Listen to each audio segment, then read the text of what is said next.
ጤና ይስጥልኝ ተመልካቾቻችን እንደምን ውላችሁ አምሽታችኋል። በሀገራዊ ምክክሩ የተሳተፉ የአዲስ አበባ ተወካዮች የነዋሪውን መብትና ጥቅም አሳልፈው ሰጥተዋል ተባለ። አዲስ አበባን በተመለከተ የከተማው ነዋሪ እንደ ዋና ባለቤት አለመቆጠሩ በጣም አሳሳቢ ነው ተብሏል። በዝርዝር እናቀርባለን። ኢራን ኳታር ውስጥ ተመተው የተያዙ የጦር አውሮፕላን አብራሪዎቿ እንዲሰጧት መጠየቋ ተነገረ። ኳታር አይኔን ግንባር ያርገው ብላለች።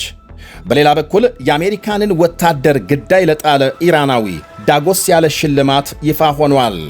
የእስራኤል ጦር በሊባኖስ ከፍተኛ የሄዝቦላህ አዛዥ መግደሉን ሲያስታውቅ፣ አረብ ሊግ የእስራኤልን ዘመቻም አውግዟል። የዩክሬንና ሩሲያ ፍልሚያ ተባብሶ መቀጠሉ ሲነገር፣ በዩክሬን ዋና ከተማ በተፈጸመ የሚሳኤል ጥቃት በርካታ ሰዎች መጎዳታቸውና ከፍተኛ ንብረት መውደሙ ተመልክቷል። በየመን ስለተባባሰው ውጊያም፣ በሞሮኮ ስለተያዙ የአፍሪካ ስደተኞችና ሌሎች መረጃዎችም ደርሰውናል። አብራችሁን እንድትቆዩ ጋብዛለሁ። በላይ በቀለ ነኝ።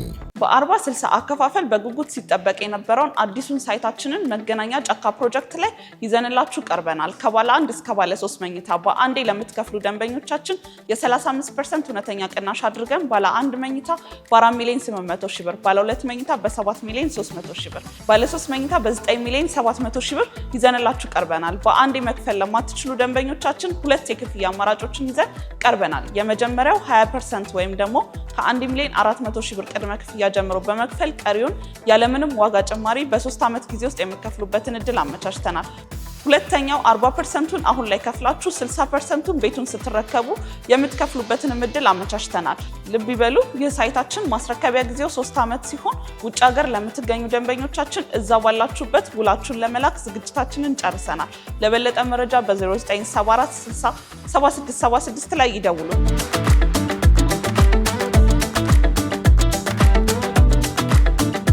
ከሀገር ውስጥ ከደረሰን እንጀምራለን። በሀገራዊ ምክክሩ ሂደት አግላይና አፋኝ አካሄዶች አይቻለሁ አለ የአማራ ብሔራዊ ንቅናቄ ፓርቲ አብን። አዲስ አበባን በተመለከተ የነዋሪዎች ድምፅ በአግባቡ አልተሰማም ብሏል ፓርቲው አዲስ ባወጣው መግለጫ። ፓርቲው የምክክሩን ሂደት አስመልክቶ በምክክሩ ተደጋጋሚና የተደራጁ ጥፋቶች ተፈጽመዋል ሲል ከሷል። አዲስ አበባን በተመለከተ የከተማ ሕዝብ እንደ ዋና ባለቤት ሳይቆጠር መታለፉ እጅግ አሳሳቢ ሆኖ መመዝገቡን ገልጧል። የከተማውን ነዋሪ ወክለው የተሳተፉ አካላትም የአንድን ወገን ያልተገራና ድንበር የለሽ ፍላጎት ለማስፈጸም ሲሉ የከተማውን ሕዝብ መብትና ጥቅም አሳልፈው ሰጥተዋል ሲል ከሷል።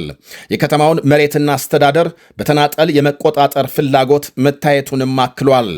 አብን የሀገሪቱ መንግስት ቅርጽ በፓርላማ የሚመረጥ ፕሬዝዳንት እንዲኖረው የመንግስት ኃላፊዎችና ደጋፊዎች አቀረቡ ያለውንም ድንገተኛ አማራጭ አጥብቆ ተችቷል። እርምጃውን አምባገነንነትን በሕግ ለማስፈን የሚደረግ ጥረት ብሎታል። በሂደት ስልጣንን በአንድ ግለሰብ ወይም ቡድን እጅ ለማከማቸት የሚያስችል ሕጋዊ ሽፋን ከመስጠት ያለፈ ፋይዳ እንደሌለው በመግለጽ በአጠቃላይ ፓርቲው በምክክሩ ሂደት ታይተዋል ያላቸውን አግላይነትና አፋኝ አካሄዶች በተመለከተ ለምክክር ኮሚሽኑና ለገዢው ፓርቲ የቅሬታ ደብዳቤ ቢጽፍም እስካሁን ምንም ማስተካከያም አለመደረጉን ገልጧል። ኢራን በኳታር የተያዙባት የጦር አውሮፕላን አብራሪዎች እንዲለቀቁ ጠየቀች።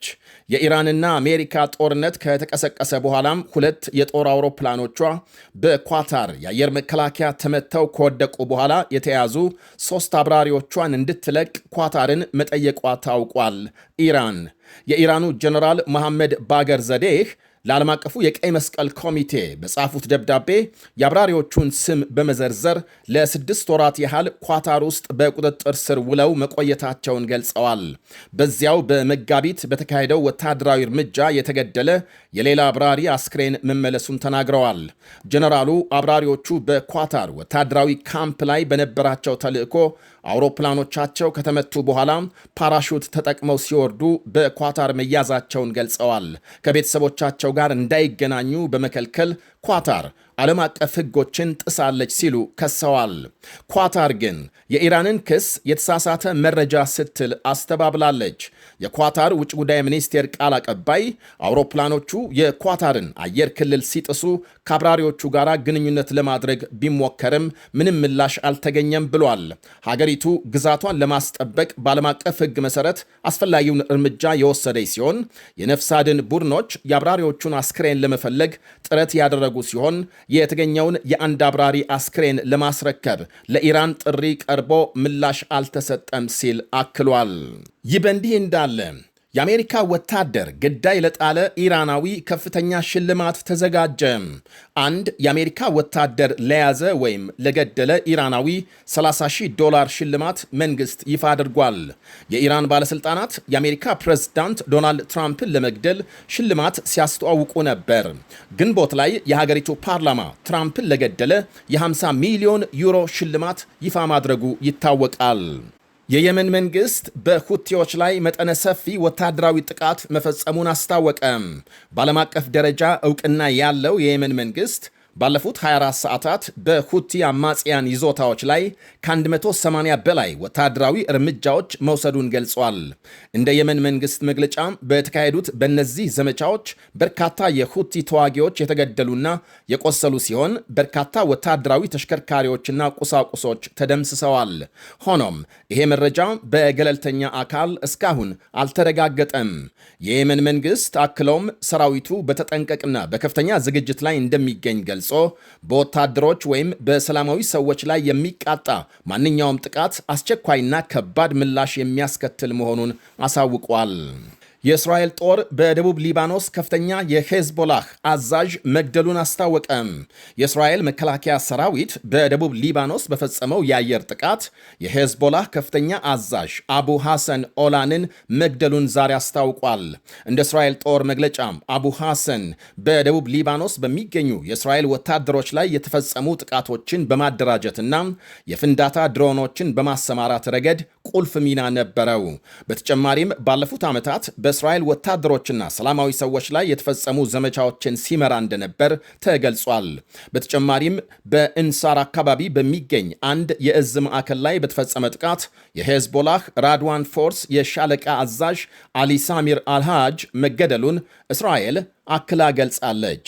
ይህንኑ የእስራኤልን የሊባኖስ ዘመቻ መጠናከር የአረብ ሊግ አውግዟል። የእስራኤል ተጠናክሮ የቀጠለው ጥቃት የሊባኖስን ሉዓላዊነት በግልጽ የጣሰ ነው ሲል አረብ ሊግ አውግዟል። ሊጉ ዛሬ ባወጣው መግለጫም የእስራኤል ዘመቻ ጦርነቱን ለማቆም የሚደረጉ ጥረቶችን አደጋ ላይ የሚጥል ነው ሲል አክሏል። ዓለም አቀፉ ማህበረሰብ በተለይም አሜሪካም የእስራኤልን ህገወጥ እንቅስቃሴ በአስቸኳይ እንዲያስቆሙ ጥሪ አቅርቧል።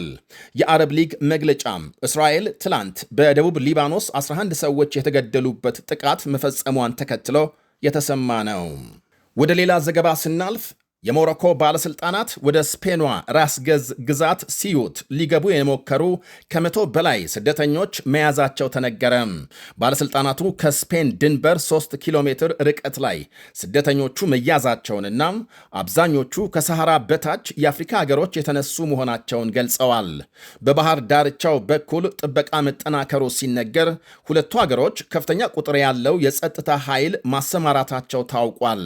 በቅርቡ ከሞሮኮ የተነሱ 78,000 ገደማ ስደተኞች ሲዩታን ሰብረው መግባታቸው ከፍተኛ ውዝግብ ያስነሳ ሲሆን ከስደተኞቹ መካከል 100 ያህል መሞታቸው ይታወሳል። በዩክሬንና ሩሲያ መካከል የሚካሄደው ፍልሚያ ተባብሶ ሲቀጥል ሩሲያም አዲስ በፈጸመችው የሮኬትና የሚሳኤል ጥቃት ቢያንስ 10 ሰዎች ሲገደሉ 50 የሚደርሱ መቁሰላቸው ተነገረ። በዋና ከተማ ኪቭ የሚገኝ ታዋቂ የመጽሐፍት ገበያን ጨምሮ በተለያዩ የሲቪል መሠረተ ልማቶች ላይ እሳት መነሳቱን የገለጹት የዩክሬን ፕሬዝዳንት ቭላዲሚር ዜሌንስኪ ሞስኮ በባለስቲክ ሚሳይሎቿም የሲቪል ተቋማትን ኢላማ አድርጋ እያጠቃች ነው ሲሉ ከሰዋል። ክሪቭ ሪህ የተባለ የብረት ፋብሪካ ለምሳሌ ከተመታ በኋላም የ44 ዓመት ግለሰብ ሕይወቱ አልፎ የተገኘ ሲሆን 14 የፋብሪካው ሰራተኞች ቆስለዋል። በዛፖሬዥያ መኖሪያ ቤት ተመቶ የ2 አዛውንቶች ሕይወት ሲያልፍ በሱሚም ተጨማሪ 1 ሰው ተገድሏል። በዋና ከተማ ኪቭ ሕፃናትን ጨምሮ በጥቂቱ 6 ሰዎች ቆስለዋል። ኪቭ በሚገኝ የመጽሐፍ ገበያ ላይ በደረሰ አደጋ ከፍተኛ ንብረት ተቃጥሏል። በሌላ በኩል የሞስኮ ከንቲባ እንደገለጹት በአንድ ጀንበር አቅጣጫቸውን ወደ ከተማዋ ያደረጉ ወደ 600 የሚጠጉ የዩክሬን ድሮኖች ተተኩሰዋል። በጥቃቱም የዋይልድ ቤሪስ የኢኮሜርስ ድርጅት መጋዘን የተመታ ሲሆን በሩሲያም የተለያዩ አካባቢዎች የ7 ሰዎች ሕይወት ማለፉ ተነግሯል። የሩሲያ መከላከያ ሚኒስቴር በኪቭ ያካሄደው ጥቃት የፍላሚንጎ ሚሳኤሎችንና የድሮን አምራች ፋብሪካዎችን ኢላማ ያደረገ መሆኑን አሳውቋል። በሁለቱም ወገኖች መካከል በጦር ግንባርና በሎጂስቲክ ማዕከላት ላይ የሚሰነዘሩ የአየርና የድሮን ጥቃቶች በከፍተኛ ሁኔታ ተባብሰው ቀጥለዋል። በ40/60 አከፋፈል በጉጉት ሲጠበቅ የነበረውን አዲሱን ሳይታችንን መገናኛ ጫካ ፕሮጀክት ላይ ይዘንላችሁ ቀርበናል። ከባለ 1 እስከ ባለ 3 መኝታ በአንዴ ለምትከፍሉ ደንበኞቻችን የ35% እውነተኛ ቅናሽ አድርገን ባለ 1 መኝታ በ4 ሚሊዮን 800 ሺህ ብር፣ ባለ 2 መኝታ በ7 ሚሊዮን 300 ሺህ ብር፣ ባለ 3 መኝታ በ9 ሚሊዮን 700 ሺህ ብር ይዘንላችሁ ቀርበናል። በአንዴ መክፈል ለማትችሉ ደንበኞቻችን ሁለት የክፍያ አማራጮችን ይዘን ቀርበናል። የመጀመሪያው 20% ወይም ደግሞ ከ1 ሚሊዮን 400 ሺህ ብር ቅድመ ክፍያ ጀምሮ በመክፈል ቀሪውን ያለምንም ዋጋ ጭማሪ በ3 ዓመት ጊዜ ውስጥ የሚከፍሉበትን እድል አመቻችተናል። ሁለተኛው 40%ን አሁን ላይ ከፍላችሁ 60%ን ቤቱን ስትረከቡ የምትከፍሉበትን እድል አመቻችተናል። ልብ ይበሉ፣ ይህ ሳይታችን ማስረከቢያ ጊዜው 3 ዓመት ሲሆን ውጭ ሀገር ለምትገኙ ደንበኞቻችን እዛ ባላችሁበት ውላችሁን ለመላክ ዝግጅታችንን ጨርሰናል። ለበለጠ መረጃ በ0974 60 7676 ላይ ይደውሉ።